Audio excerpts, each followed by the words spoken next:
Okay, so after the latest wheeling trip, I was going through the Jeep to see if there's anything that was damaged or what repairs may need to be done, and I noticed some oil leaking from the front of my Jeep. So after further inspection, I noticed that oil was leaking from this Schrader valve here and in and out. Um, so that obviously tells me it's time to rebuild the shock. I have never rebuilt the shock. It's at least 4 years old. I bought it used, or it was on a used Jeep, so it's at least 4 years old and probably time to rebuild it anyways. Okay, so I removed the shock off the Jeep itself. Um, and then I wanted to show you, this is the rebuild kit that you can buy for this particular shock. And there's the part number up ahead, or up above rather, the 803-23705 number. And then for the Schrader valve, that part number is right here.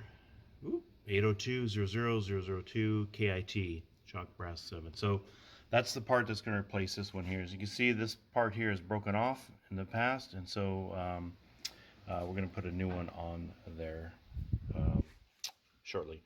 Anyways, also I want to point out to you that when you go to order a rebuild kit, how you can tell what kit you need is if you look at these numbers right here, 985-24-072, that'll confirm the rebuild kit that you need.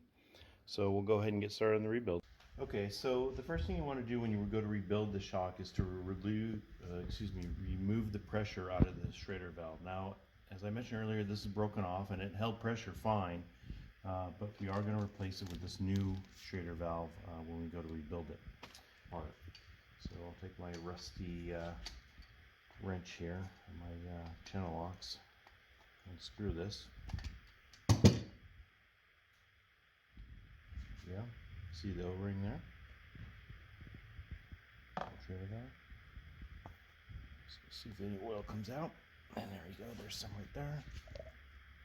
Push it through. Now there is a floating piston in here, so this is actually an air chamber that's in here. So this is telling me that floating piston is leaking, which is why you're getting some of the oil through like this. And it looks like it's not a big leak because I'm not able to get a lot of oil out there. So we'll go ahead and start taking it apart from the other side over here. So next thing we want to do is remove the cap. It's right here, and underneath the cap, there should be a piston, or it's not a piston, it's a retainer, and then a C-clip which kind of holds it in. And what happens is that when this thing is pressurized, that retainer then pushes up against the C-clip, and then that's how it kind of holds everything all together. So I'm going to go ahead and use my vise to hold or grab this cap, and then we'll try to work it out. You might be able to get the cap out using a screwdriver and just kind of pry it out also. Take my rusty channel locks. There you go. Came out pretty easy. So I'll pull this up, and then if you look down in here, you can see the piston. Okay, so next what we're going to do is we're going to press down on this piston, and then we're going to remove that C clip that's in here, or the retaining clip. You press down the piston so that way it relieves the pressure off of that clip, so we can remove the clip. There we go. So if you look down in here, you see the piston, and then right in here is the clip itself. I don't know if you can see that. You see that? Right in there. All right, so let me get my trusty Harbor Freight pick, and then I'll dig it out. Just like that. There you go, that's what it looks like. I'll go ahead and throw that in there. Now this piston should come right on out. And you gotta be careful when you pull it out. Just be cautious when you do it.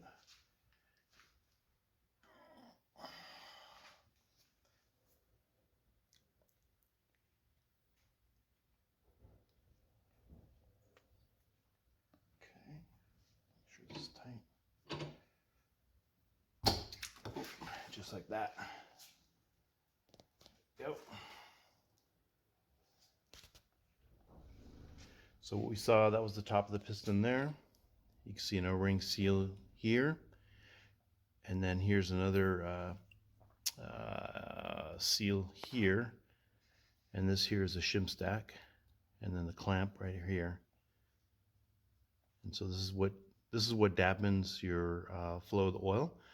The oil will flow through these little orifices here and up on the other side. And then what happens is that they bend up these shims. I don't know if you can see that or not, but they'll bend up those shims as the oil flows through there. And that's what creates the damping. And based on the number of shims you have and how many and how thick this is, there's a lot to it.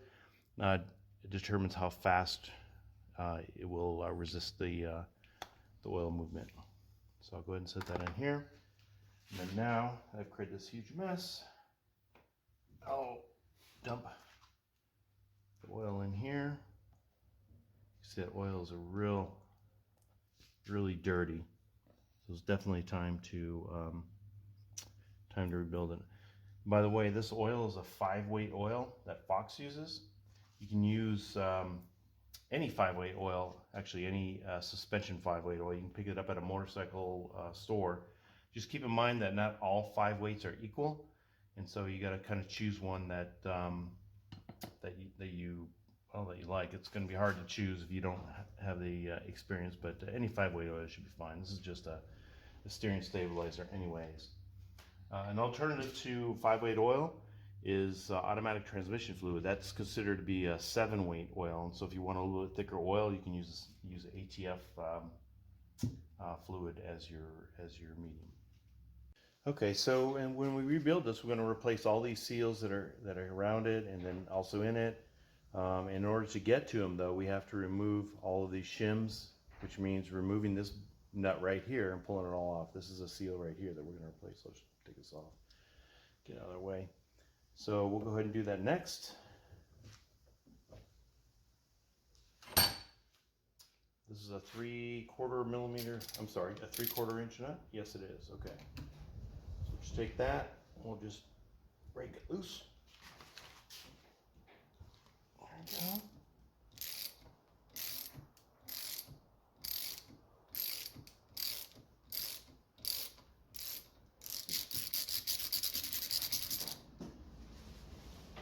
Just like that.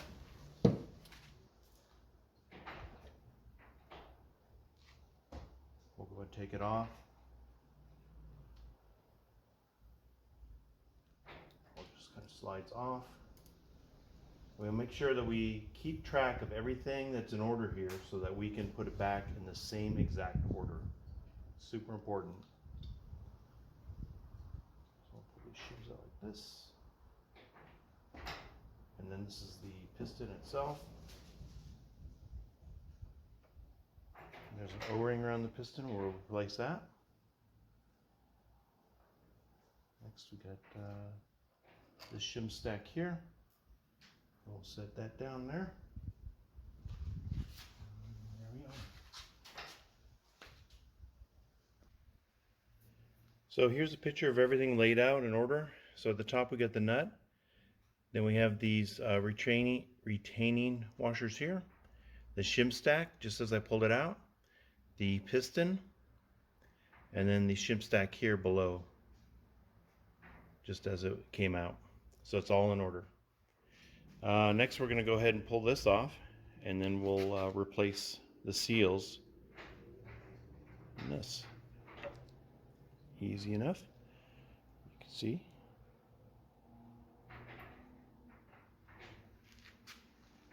And then here we have is the shaft itself.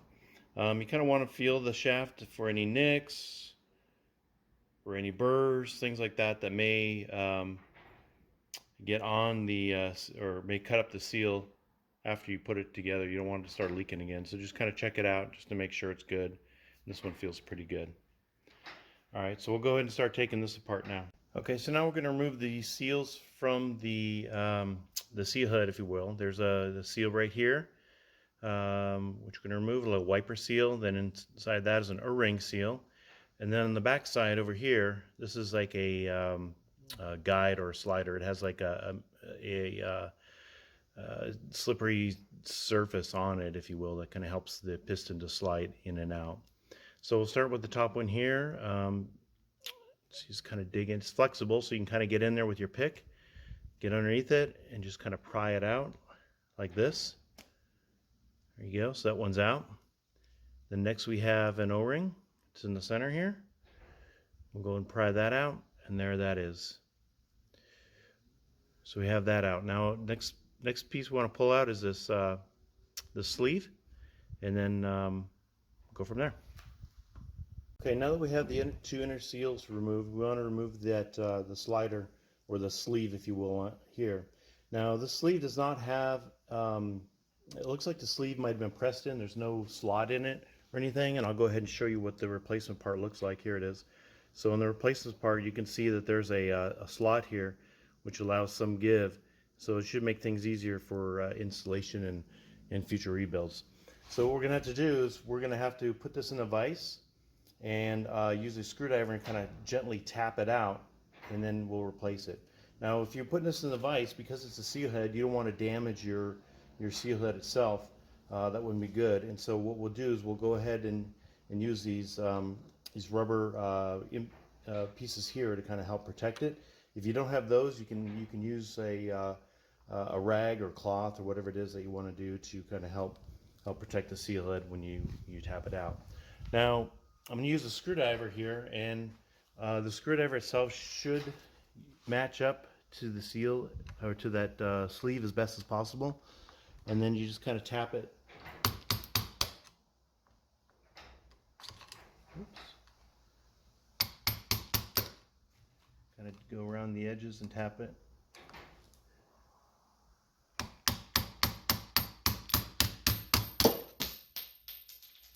was my socket. And it does not want to come out.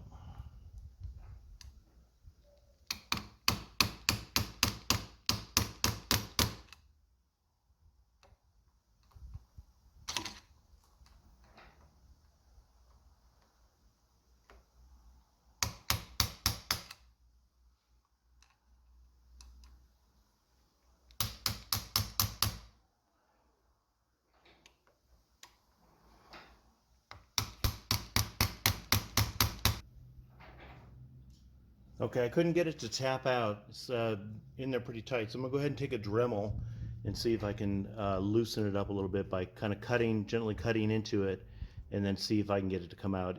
Even if we get into the aluminum seal head a little bit, it'll be fine. It won't, you know, this is not a seal itself. It's meant to kind of help guide the shaft.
All right, so we'll see if we can tap that out. Hopefully we got it enough to where it'll break away.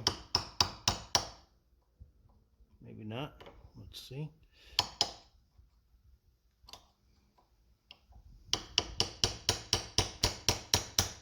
we go. It's starting to peel away. I'll tighten up my placer a little bit.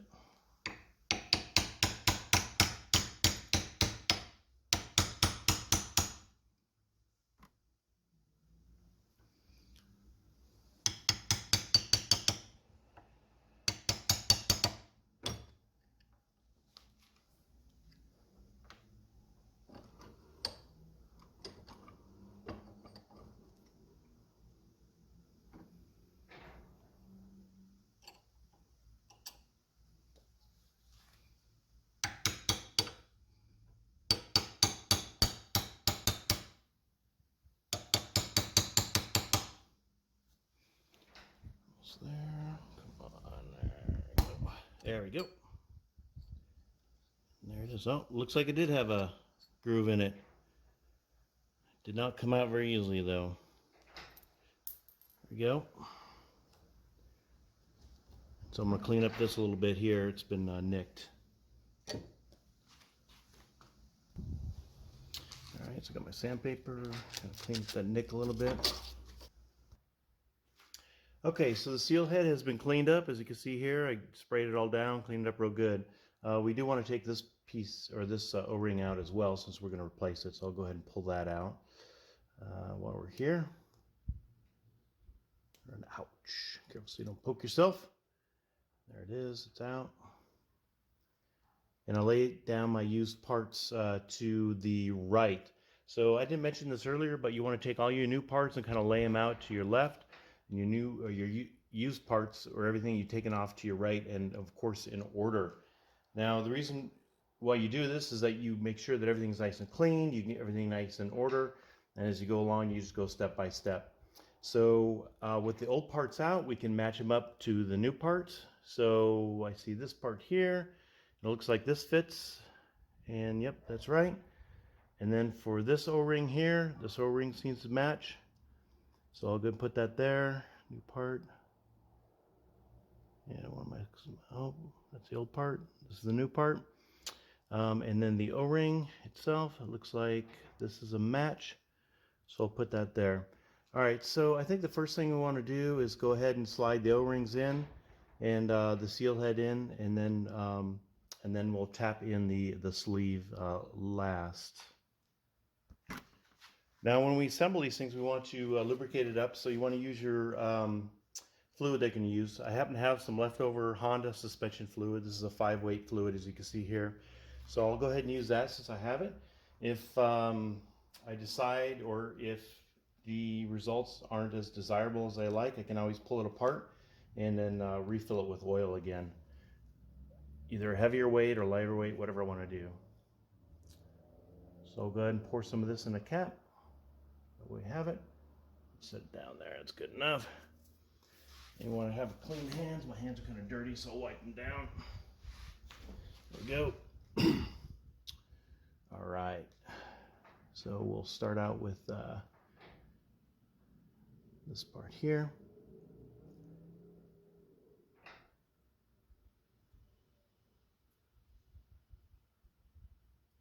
Go ahead and lube that thing up. And we will slide it in where it goes. Just right in here.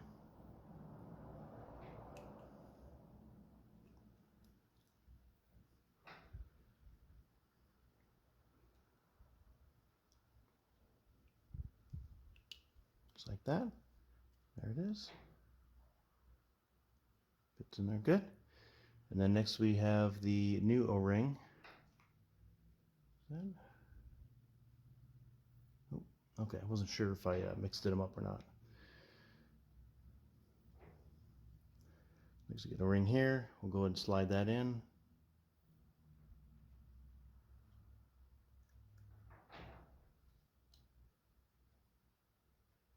Like so. It fits right into that groove that's in there. And there we go, and it's seated. Okay, that looks good. And then next we're going to go ahead and put the sleeve in. Okay, so I'll go ahead and take these old parts here, and I will set them aside, clearly aside. All right, so next we'll tap this thing here in. Just lube it up a little bit. And then the bottom end here, where it goes.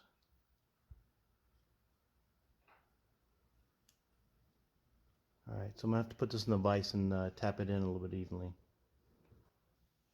Okay, so now we need to tap this in. This is not going to be real easy to do, so what I'm going to try to do is use this end wrench here to kind of help guide it in. This is 11/16 size, so I'll go ahead and I'll push this in like that, and then I will put it over the entrance, and hopefully I'll be able to tap it in nice and straight that way.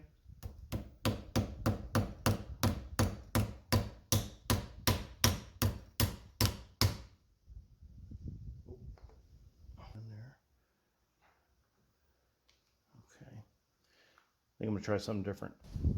Okay, so here's another try. What we could do is we could put this in the vise like this, and then with this holding on like this, we can go ahead and squeeze it down, and it should slowly go in and hopefully guide itself in straight. So we'll give that a try and see if that works for us.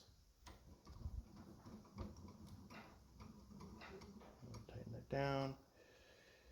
We just want to get it started, and then we'll stop, pull it out, and then pull out the wrench, and then try to sink it in the rest of the way using the vise. And so it looks like it is going in. And yes, so we got a little success. So that was our secret right there. And then now that we've got it started, we can go ahead and use the vise to kind of press it in, if you will.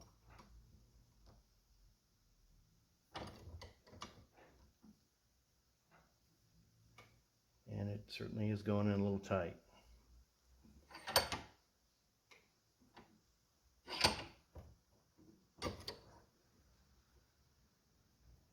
It's getting there. Not quite.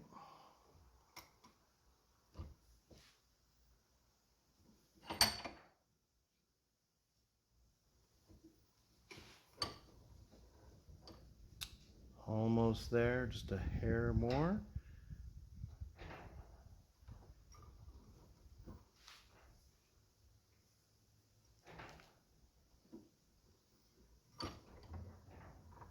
Okay, that is really close. Not quite as far as I would like it to go, but really, really close.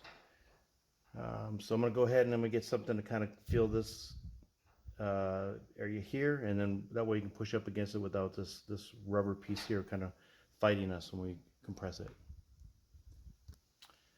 Okay, so I got another wrench here that kind of matches the diameter of the sleeve itself. So I'm going to go ahead and place that in there.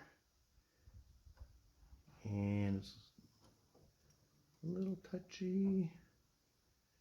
There we go. I got it to match up. Oops, slipped a little bit. Get to match up again.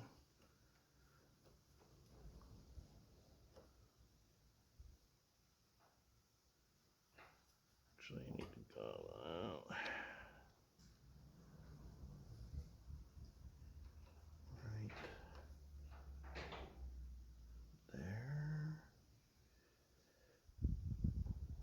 You can also use a socket.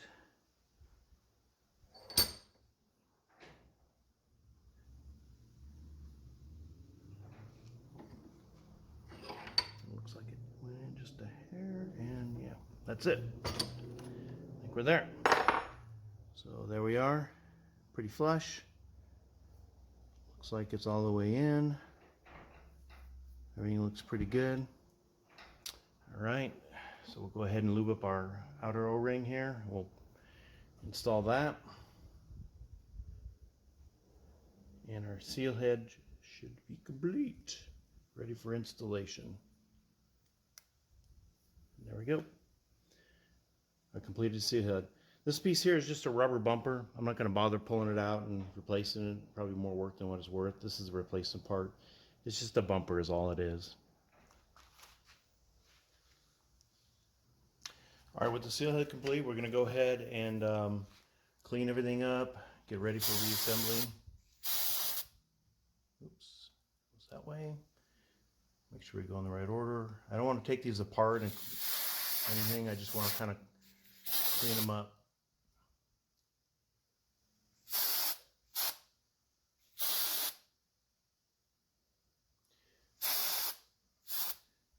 So when you're rebuilding your shocks, it's important that these shims are clean. It's not as critical in this case. The reason why is that this is not high-speed damping. It's a very low-speed damping. So if you get a little speck of dirt or something in it, it's not going to mess up your stabilizer. Although you don't want it in there, you know, it's still not going to mess everything up. Okay, so now we got everything pretty much cleaned up. Oh, we need to replace this O-ring here, so we'll go ahead and pull that out before I forget.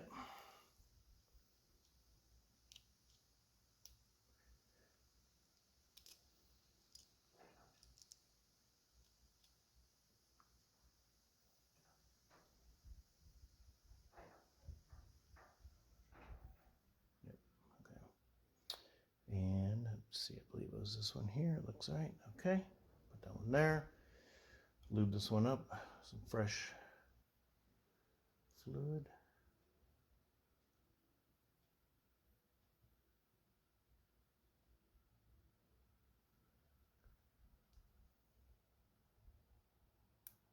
Get that on there. Okay, it's seated. That looks good.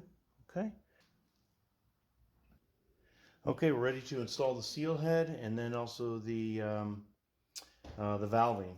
So there's a technique to installing the seal head so you don't damage your new seals. As you can see, there's a square edge here. You don't want to drag your new seals past it and take a chance of ripping them, and then your new seal head will start leaking. There is a tool, a bullet tool that they sell that goes over this, and you just slide the seal head over. But another technique you can use is just take some electrical tape like this, and you can put it over that lip, and that'll help protect the I'm gonna go ahead and start up here, and that'll help protect the seal as you bring it down. I'll just go ahead and wrap it up here, so. Actually, I don't like that.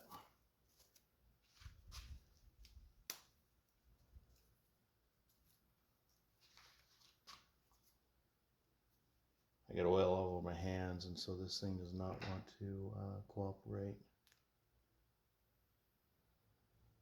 Just get it like that. Nice and tight. Like so. Go ahead and bring it up a little higher to kind of help hold it in place. So that should be good there. All right, next I'm going to add a little bit of suspension fluid around the lip to help it seal. And of course I have fluid around the seal head itself to help it slide through there. Put it at the top. You just kind of want to work it on. There we go, just like that. Pass the O-ring. And there it is, it's on. So that is that. Okay. Go sides up and down. Now we'll go ahead and remove the tape and we'll get ready to install the valving. Now we're going to reassemble the valving in the reverse order. We'll start out with these. Just like that.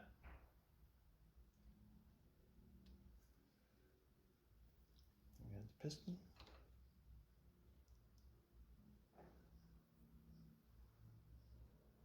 More valving. I think these are called clamping shims. Put them on there. And then the nut itself goes on there.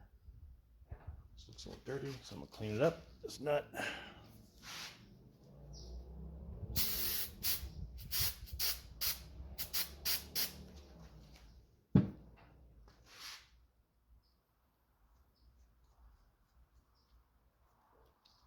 Go. Now I believe this is torqued to 30 foot-pounds. So I am going to start at 20.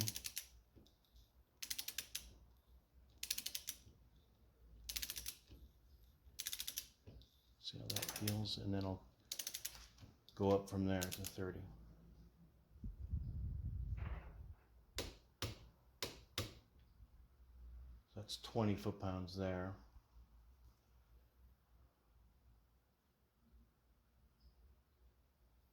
This is 25.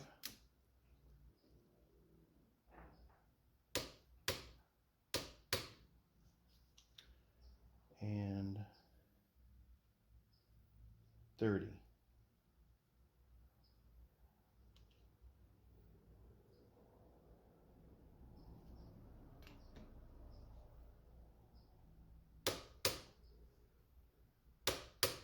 Good. Now we're done with our shaft, and next we're going to work on the housing itself. Okay, so now we're going to work on the shock body itself, or the stabilizer body itself.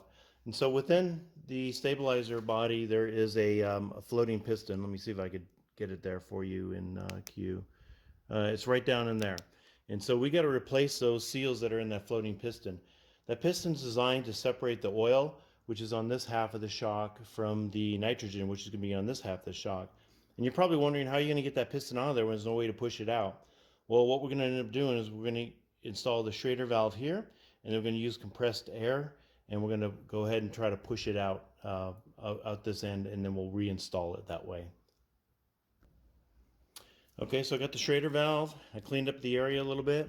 I don't know if you can see, there it is. Okay, and I put a little bit of suspension fluid on the O-ring to kind of help it slide in there without binding up and possibly tearing. So go ahead and turn that on. All right, and then we'll use a 9/16 socket. Get it in there. Okay, there we go. That's good.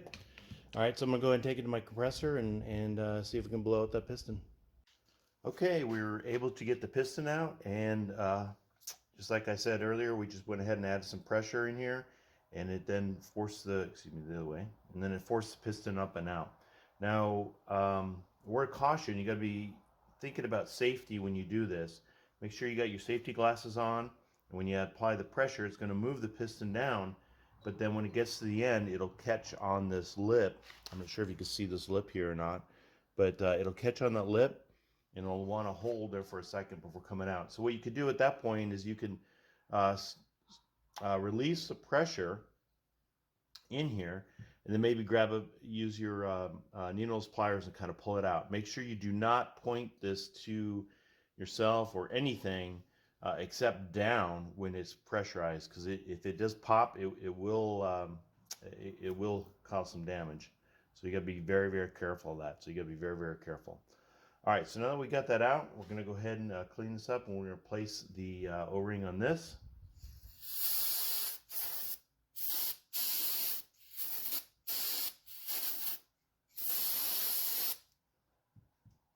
Okay, get that cleaned up. And I did notice when I was looking at this O-ring is that there, and I'm not sure if you can see this or not, but there are some nicks on the O-ring. Bring it back, there we go. Some nicks on their O-ring, which may have been causing it to leak. You can kind of see it worn out a little bit. It's got a little bit of a flat spot to it around it as well. So we're going to go ahead and replace that.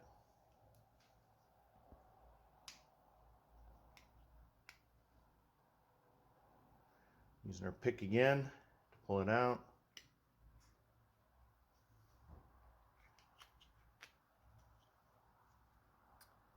All right, let's see, we'll match it up. It looks like this is the right one, which it is.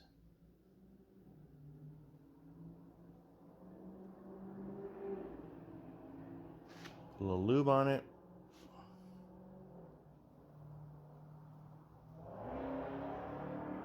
Make sure everything else looks okay, and it does.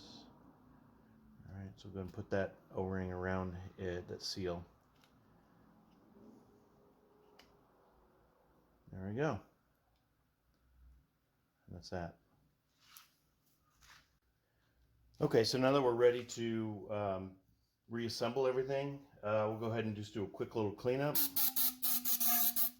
I got this rag here that I'm going to go ahead and put into the shock body itself with this long extension. And you don't want to put anything sharp in there. You want to kind of make it, you don't want to put any nicks or anything in your shock body, because you don't want to break or damage your seals, I should say. Just kind of moving that up and down and around a little bit. There we go. Pull a rag out, and we'll see how it looks here. So yeah, it looks pretty clean. So yeah, we're good to go. One thing I noticed when I was cleaning it out is that there's a little bit of it looks like a shiny spot here. And I was checking this out, and there's no high spots or anything, or no nicks on it, so it's good to go. I think what was happening is when we lost pressure in the shock body itself, the shield head was moving up and down, and may have kind of um, wore on that a little bit, if you will. Now, if you find any nicks on the aluminum body anywhere around here, all you have to do is just take this piece of sandpaper and just kind of smooth it out a little bit. It'll be good to go. So, all right, so next thing we're going to do is we are going to install our floating piston right here, and then set its depth, and then we are going to add oil and then install our shaft. All right, so now that we're ready to do the installation, we go ahead and put our shock body into the vise. Next, we're going to install our piston. So what we want to do is we want to lube up our piston so it slides in.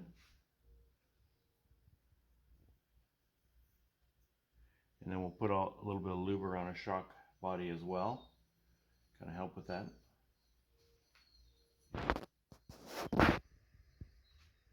All right, and so the way it goes in is that this side goes up. This has all the part numbers on it and everything else, so that way you can see it from up the top. Go and slide that in.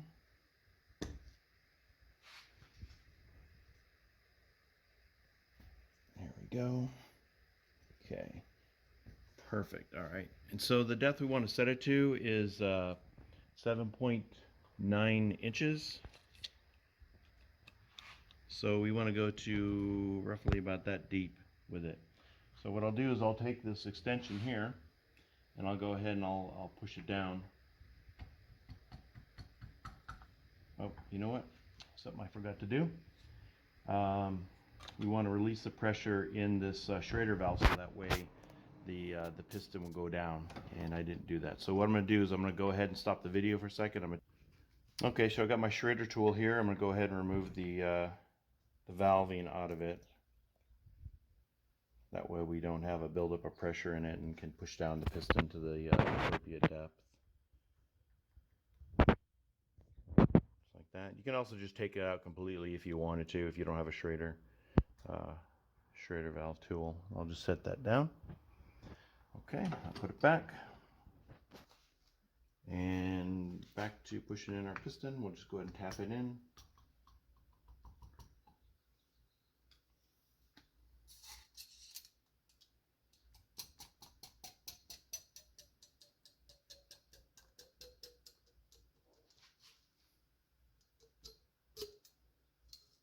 Almost there. It's about 7 3/4 inches roughly. And right there, close enough. All right, so that's perfect. Now I'll go ahead and I'll reinstall my Schrader valve.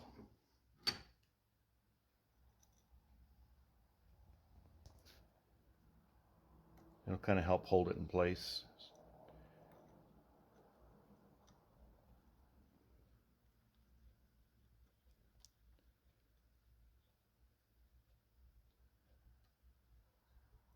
All right, that's good. Back, and now we're going to add our suspension fluid or shock fluid. Now this process is going to get a little bit messy because you want to try to keep as much air as you can out of the fluid.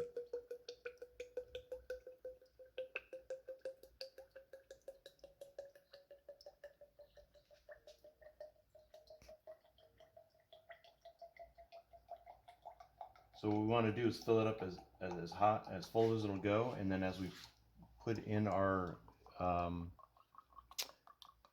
piston and our shock valve body, it'll limit the amount of air that we have in there. There you go, it's close enough. Perfect. And I'm going to go ahead and put some rags around this because it is going to get a little bit messy. As it should. So now we're going to go ahead and put this in there. Oops, almost forgot. Our last seal here.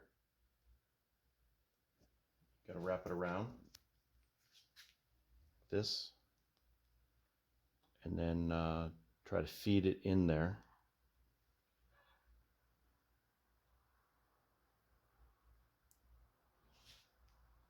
There we go.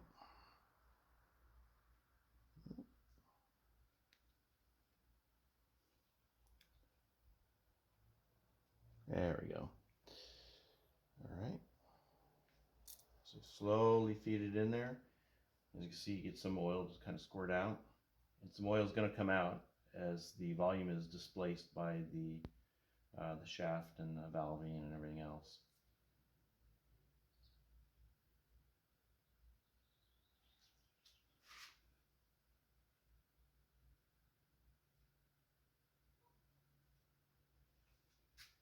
Go.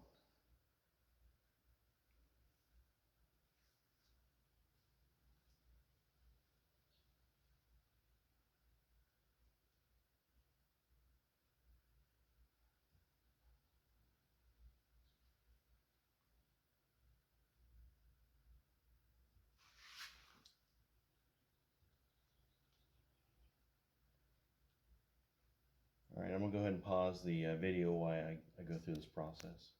Okay, so one thing I wanted to point out is earlier I reinstalled that Schrader valve. And the reason why I did that is I didn't want any pressure to be released from behind the floating piston as I push this in. Because as you push down on it, it's going to want to push on that piston, and we don't want to lose any of that volume if we can help it. So, so by having that pressure in there, that keeps the piston from moving down too far, at least while you're going down. So as you put in the shaft, you're going to have to kind of, go slowly at it, because the oil has to bypass the valving in order for it to sink in the shaft. So you're just going to kind of slowly press on it and let it go, and then you just kind of release the pressure a little bit, and it'll kind of level out like it is there. So that's good enough, I think, or deep enough, I should say. So now we're going to go ahead and install our valve head here.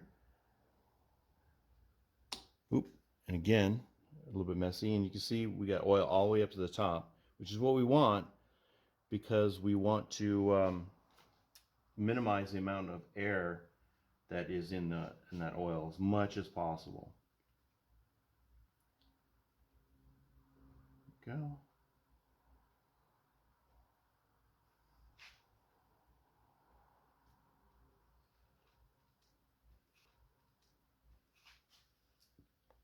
Okay, stop the video. Okay, so I was able to get the seal head in there a little bit. Now I got to get it down past that lip. As you can see, just kind of push it in. And because the hydraulic fluid is in the valve, in the shock body itself, it's very difficult to compress, and so this could be kind of difficult to get it to go in. Just got to keep kind of pushing on it and trying to get it to go in. Okay, now we're going to use we're going to try using a screwdriver, a big screwdriver, to kind of help push it down. It's a little bit challenging to get past that groove, but I don't know if you can see or not. So what we do. Oh, there we go. Got it. Yeah. All right. So that's how you do that. Next, we want to install our retaining clip. And so what will happen is when we air up, it'll push up the seal head, and then this retaining clip here will prevent it from popping out. Okay, so it's in the groove. You want to double check to make sure it is in there. Maybe even pull it out like that to make sure, and yep, it holds it, because when you air up, you don't want it popping out. Now we install our dust cover here. All right, here we go.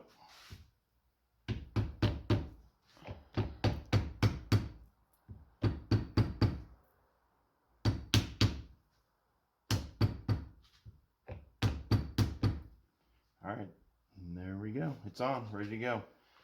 All right, so next thing we got to do, we got to air it up, and then reinstall it. We'll be done.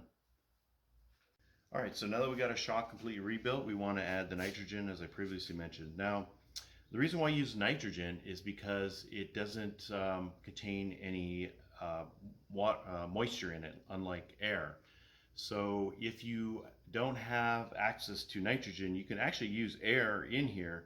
Just keep in mind, though, that there's moisture in the air and that could slightly affect performance. Now, if we were rebuilding your suspension system, I would absolutely say do not use air, use nitrogen. However, this is just a dampener for your steering, so it's not going to make that big of a deal. But if you have access to nitrogen, I would recommend using nitrogen over air. Now, where do you get nitrogen? Well, you can go to any motorcycle shop. They'll be happy to do that for you for a small fee. I just so happen to have a bottle of nitrogen here. I used to rebuild shocks years ago. And so having it here, I'll just go ahead and add the nitrogen in it. Now they're looking for 50 psi of pressure. And the reason why you want that 50 psi pressure is, if you remember right, we have a seal head that's down up here. And so what that pressure does is it puts pressure on that floating piston, which then in turn puts pressure on your valve body, which keeps it up against the C-clip that we have up there. Also, and not as imperative in this situation, but in shocks, for example, you can add about 250 psi pressure. What that does is, if there's any air bubbles in your suspension fluid, it kind of minimizes or shrinks them out a little bit, kind of crushes them, so they have not as a detrimental effect to the suspension. But in our case, we're just going to add 50 psi, and then after that we should be good to go. So I'm going to go ahead and walk over here where I have my bottle already set up. Already got it on. I got my thing here, so we'll go ahead and connect the valve. So now when you do this for the first time, you want to think about safety. And so what if after adding the pressure this thing pops out? So you got to think about that, and that's why I have this rag here to kind of throw it down over it like that to kind of help protect it. So I'll go ahead and add a little bit of nitrogen, and right there, boom, 50 psi. So we'll take that out, and that's it. That's how you rebuild a Fox 2.0 steering stabilizer for your Jeep. And I hope you found it helpful. Thank you.